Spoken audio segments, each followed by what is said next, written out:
Hello, everybody. Today I'm going to be playing Visage and kind of just talking, trying to get used to being in front of a microphone. So I think I'm going to just end up talking about maybe stuff that I'm interested in. So, let's get started. I just started a new game, Visage, so let's get going. So, I feel like, you know, as people, we oftentimes consider too much of everything. Because if I can think about, like, all the times I've anticipated like I'm a huge music guy, so I oftentimes anticipate like records or things like that.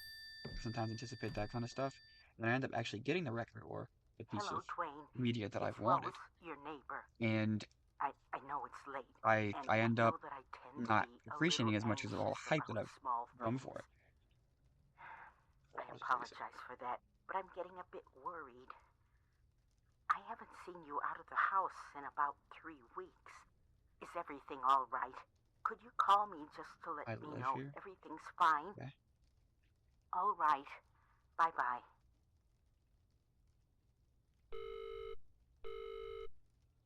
Okay. Anyways, like I was saying, I anticipate a record, and the record will end up being mediocre at best. I'm like, dang, wow, that record kind of sucked, and so feel like as people, we often anticipate too much of what we should appreciate. Like, to go back to, the music standpoint, I feel like oftentimes we want new music from people that we enjoy. Hold on. Let's see here. Your character standing will affect your gameplay. Staying too long in deck will increase your character standing will vary elements.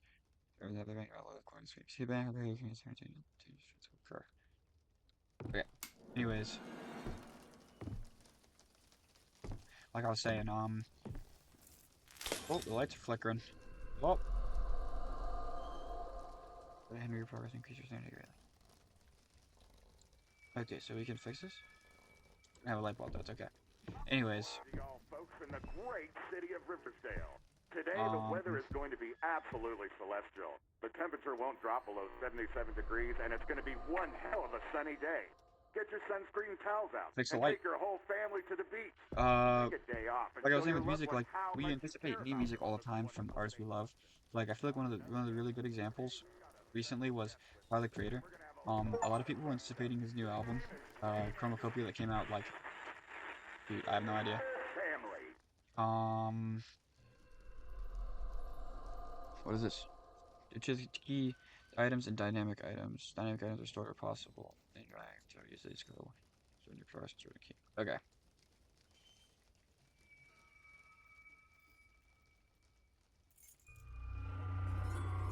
Key with a small mirror attached to it. Okay.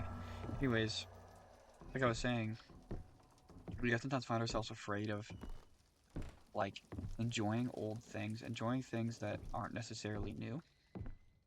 And I feel like that's especially clear in albums like Chromacopia that came out.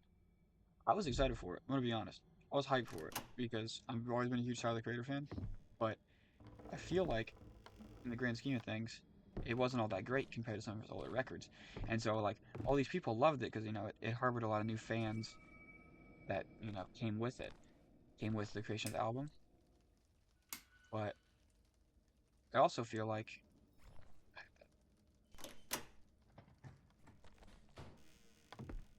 it was a huge letdown for me, at least, considering, I kind of anticipated it to be such an amazing. Oh, oh my gosh, what is that? Such an amazing, incredible record. And it ended up being, kind of not all that. And so, it really, like, kind of even made me sad. Like, it put me in a weird headspace where I was like, okay, damn, I anticipated something, I love something so much, but it just ended up sucking. So, what's the point? Like, why am I still anticipating this level of creativity and oh, oh, level of creativity and greatness, something that's already failed me for. And so that's why I feel like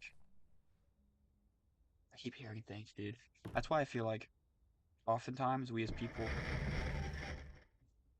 my god, we anticipate too much of external things outside of ourselves.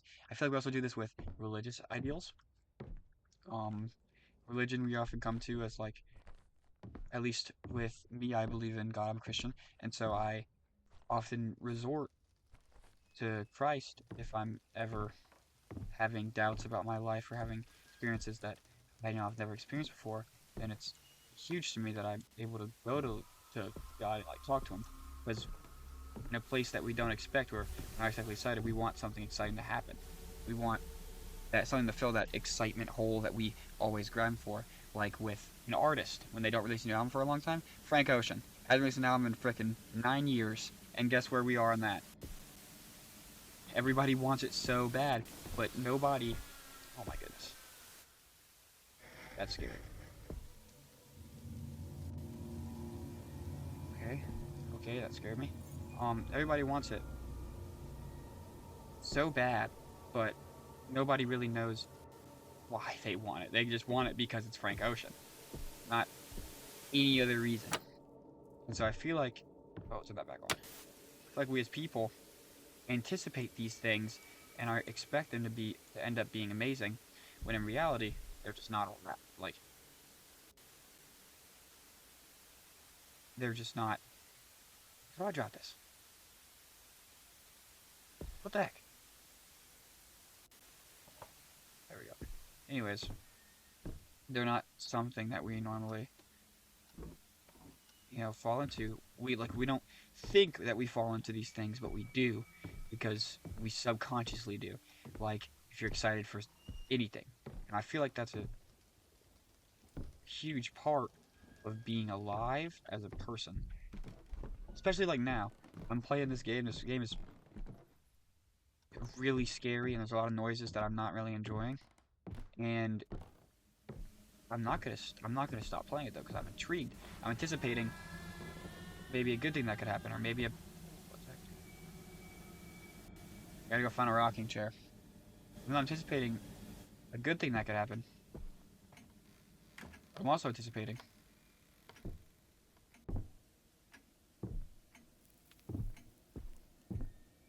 a bad thing that could happen. And so,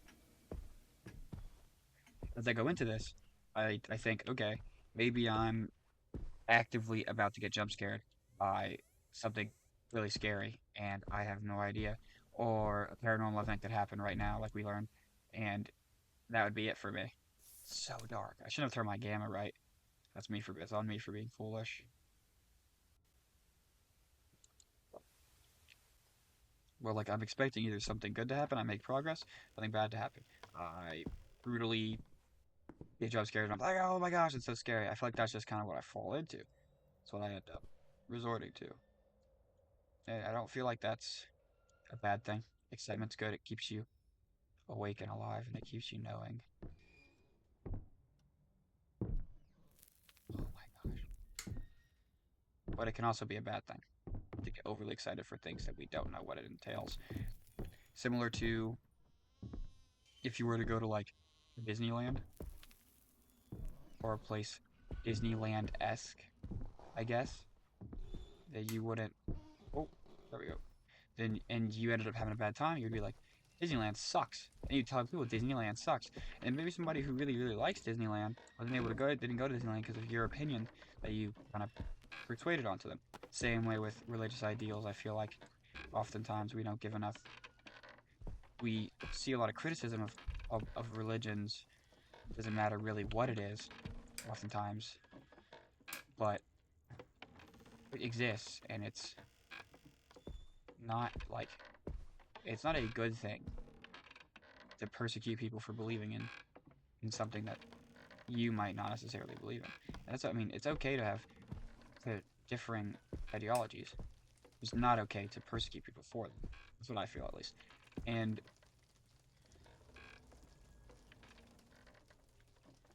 is that chair rocking?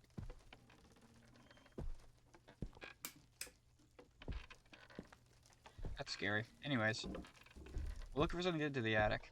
I don't know, anything long. I don't want to look because I'm scared, but The basement might be the play. I don't want to do that though. It's even scarier than where I am right now. And to highlight back, spin around there on my idea of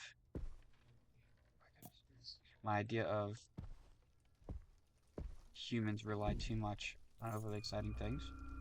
Sweet. Overly exciting things. I feel like we do often enough to where it becomes a problem. That's why I want to highlight it.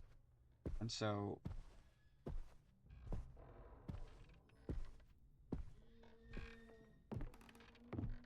I feel like, oh my goodness, who's that man? We become too poignant to excitement, and also that effectively makes us poignant to disappointment more often than he is screwing with me. He broke my light. Familiar with this makes us more familiar with disappointment. And it makes us, ooh, I'm losing some sanity, aren't I?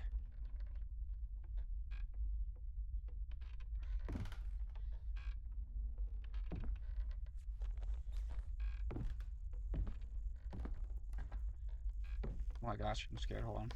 Okay, I'll get back to my yapping in a moment. Hey, bud. But I feel like if we become susceptible to these bad manipulative things in our brain, that could, oh my gosh, what's happening? Cut it out. That could end up hurting us more than helping us.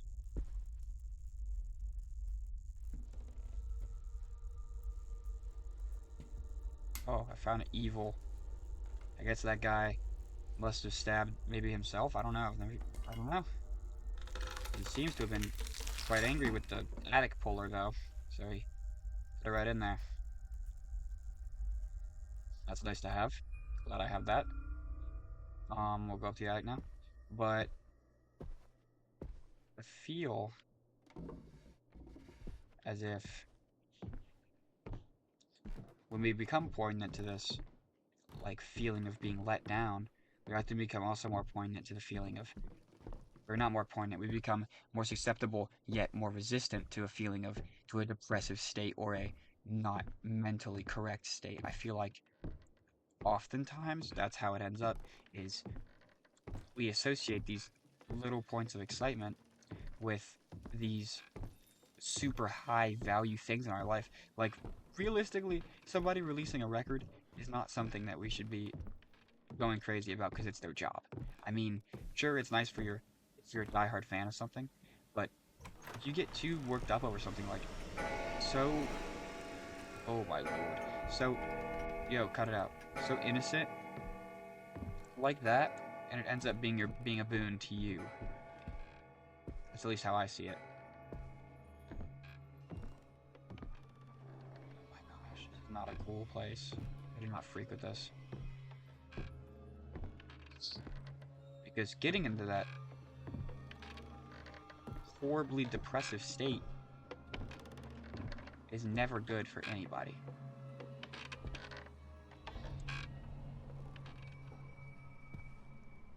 It always ends up in somebody feeling hurt or getting hurt. What? That's never a good thing. Because as humans, it's our goal to make our life as happy as we possibly can. So, you know, what is this? What? We want to anticipate the depressive areas of our life and try to improve them and make them better. Like, not getting overexcited for things. Anyways, I guess I'm gonna diverge topic here while I'm kind of rambling on about the same thing, but I want to talk about how, my friend and I were talking about this the other day, how media,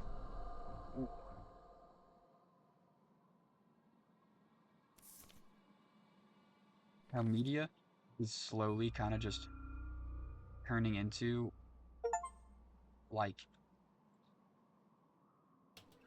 not... symptoms are aggravating. Hold on. Doctors tell me it's become very hard to pinpoint the exact disorder. They tell me she's got symptoms of schizophrenia, bipolar disorder, psychosis, dementia, and more.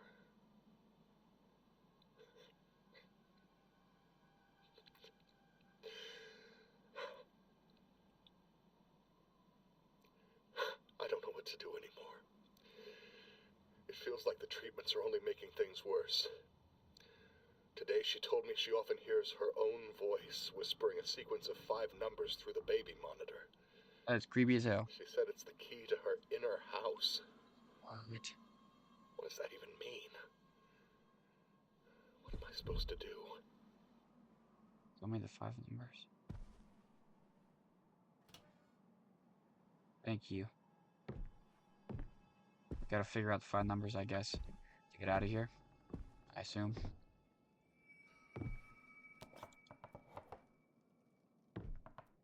Only the silver frames, I believe, I can knock down. I think all these are stuck, so... Got 2 vantage points here.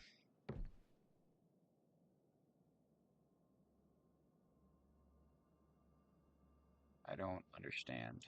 It's a difficult puzzle. Anyways, like I was saying, media nowadays is kind of just becoming this, like, weird, like, sad... Everything really has this sad overtone. We especially see this in things like the anime I tend to watch always just end up being like so depressing.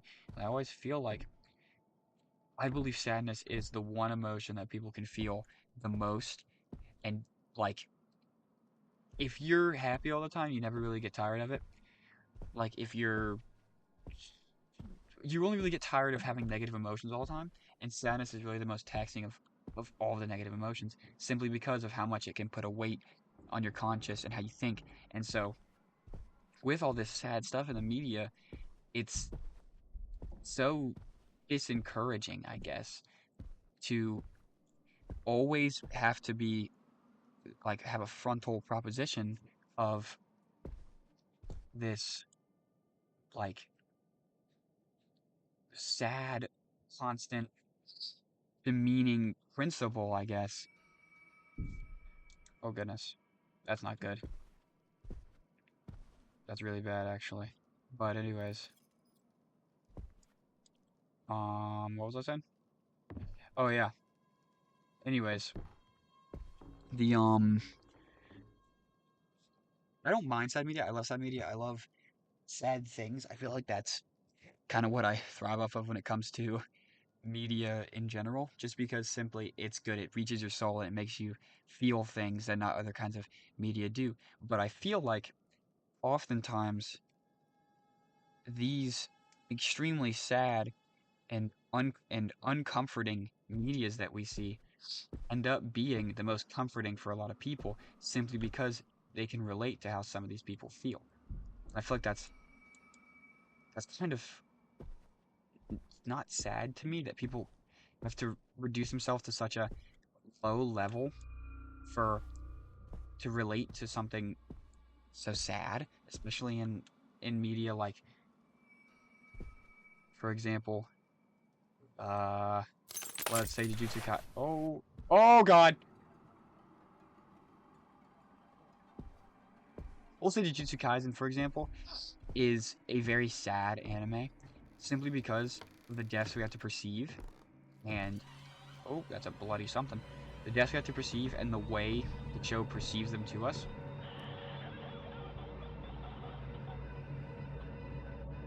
Yo, fool, hurry up.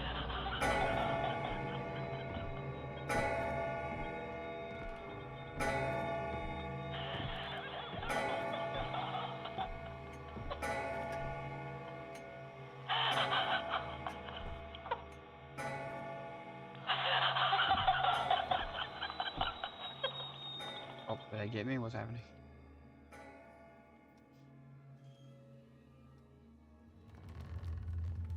Okay.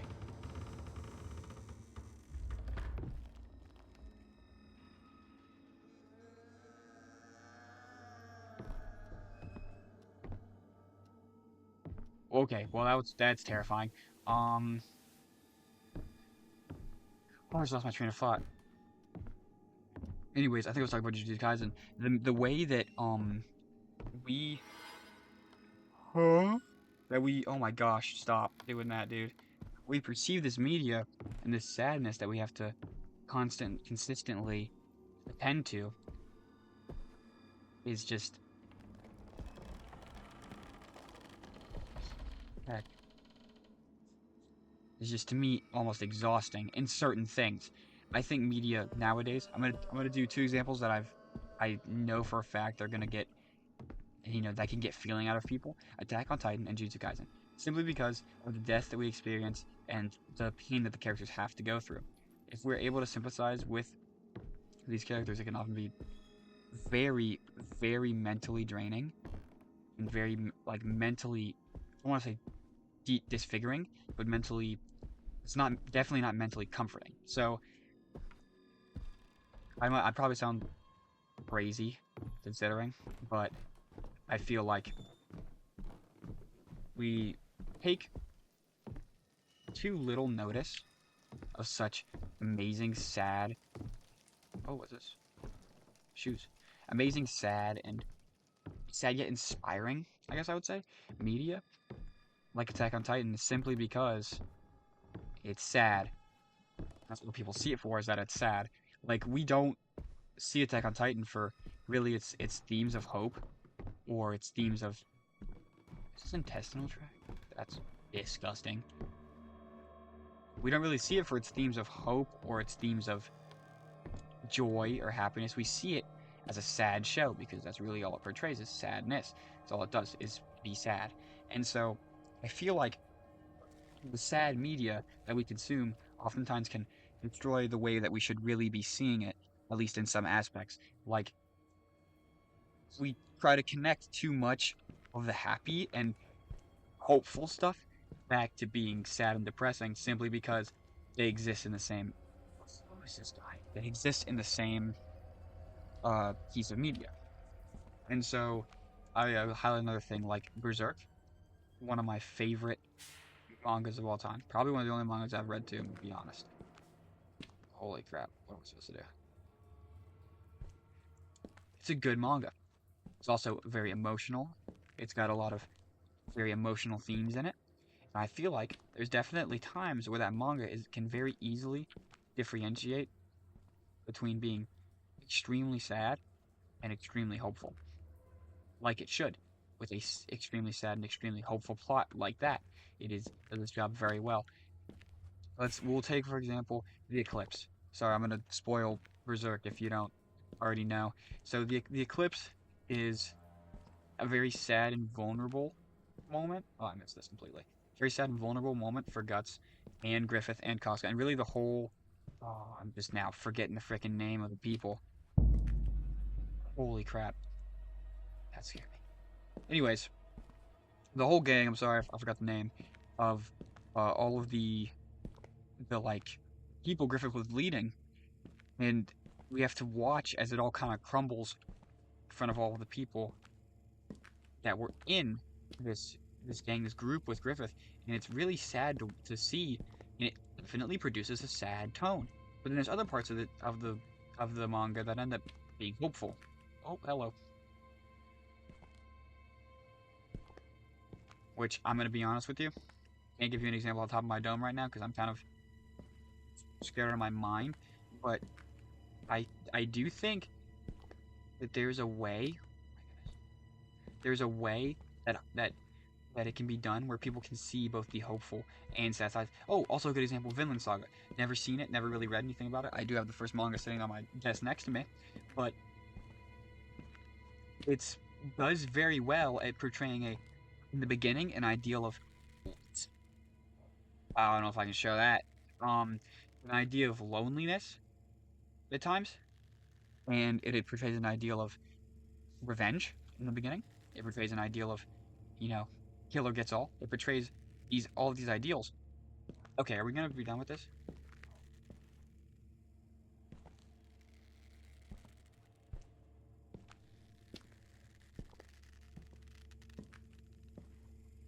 so creepy, dude. It portrays all these ideals.